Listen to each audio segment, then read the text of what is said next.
Joined alongside the legend and Super Bowl champion Deuce McAllister. Deuce, thanks for joining us today. No problem. Thank you for having me.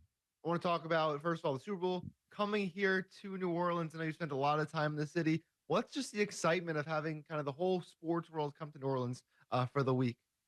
You can kind of feel and see the buildup in the city, some of the downtown area, and things that they're doing. You can see the banners being hung on some of the buildings. You can see the murals from the paintings on the bridges to the streets. All of that leads up to the excitement of the Super Bowl in a couple of weeks, and so there's a certain buzz. There's an excitement. There's a certain buzz, and people can't wait to be able to host this big game.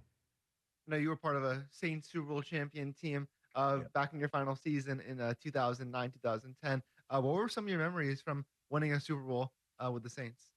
Well, from a memory standpoint, you remember the journey, and I know that's one of the things on the Super Bowl ring. You look at it, you talk about it, and it's just not that one game. It's culmination of what it took to get there, and I think that's one of the things that you kind of remember is the experience and to be able to see the lights, the bright lights, to be able to see the the singing of the national anthem. Who's playing in the Super Bowl as far as some of the shows, the pregame shows, the halftime shows. You look at all of that. But at the end of the day, as a player, your job is to go and play. You got to go out there and compete. And so I think that's unique in itself. It's no fun losing that game. You want to be successful in it, but unfortunately, somebody will lose in that game. And so, the goal is to be successful and, kind of see what happens when you leave it all on the field.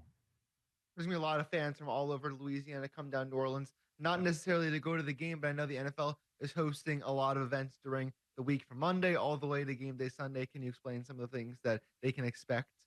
Yeah, go to NewOrleans.com to kind of see a list of different activities that will be going on. But as you alluded to, one of the things starting that Monday is the Media Day, and that will be at the Caesars Superdome. Media Day that afternoon is something that the NFL has always done, but just recently they will allow fans to come in and be a part of that. And so you talk about hearing some of the players talk about not only the game, but maybe some things that they like off the field from, the fashion. Hey, it may be I'm a car enthusiast, and they get a question about that, and they go into detail about some of that.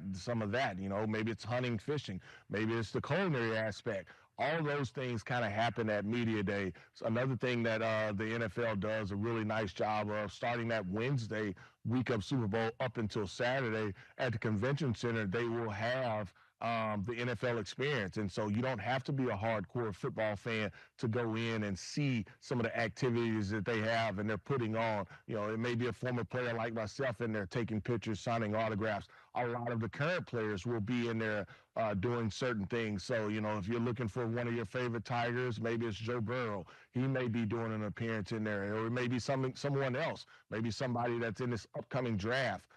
Travis Hunter may be doing an appearance in there. Those are all different things that will be a part of the NFL experience going on here in New Orleans in a couple weeks. And this is the 11th time that New Orleans is hosting the Super Bowl, which is a new record, beating some places like Miami, Tampa Bay, Arizona. What makes New Orleans so special for an event like this? Because we see it host the Final Four often. It gets the NCAA tournament, obviously the Sugar Bowl every year. What makes New Orleans so special for a big game like this? Well, you can't leave out the Swifties as well. I mean, what other city can say that they hosted a Taylor Swift concert? You hosted the playoff as far as the All-State Sugar Bowl is concerned. Mardi Gras, you host that on a regular basis, and then the Super Bowl. That's what New Orleans does. And so for us, not only when you talk about the amount of hotels in a 2-mile radius, 26,000 hotels that you can literally walk to. That's what New Orleans does. That having that capabilities and then having the Superdome right there makes it unique and special. And lastly, I know there's 8 teams right now as we tape this recording. Who are some of the teams that you're looking out for that could be playing in the Super Bowl? What's your prediction for the matchup right now? And maybe who are you rooting for now that the Saints are around and the entire NFC South is out? So you have really no division rivals to pick against right now. You have to be an AFC pick and an NFC pick, and maybe if it's not one of those teams, who you're rooting for to make it down and lift up a trophy in the Superdome? Well, I have friends on each of those teams, but I do like the Lions, and I do like Kansas City. Just what they've shown throughout the season, and health-wise, I think both of those teams have a shot to be in that big game. Awesome. Appreciate the time, Deuce. Thanks for joining us and talking about Super Bowl 59 in New Orleans. We're excited to be there. Thank you.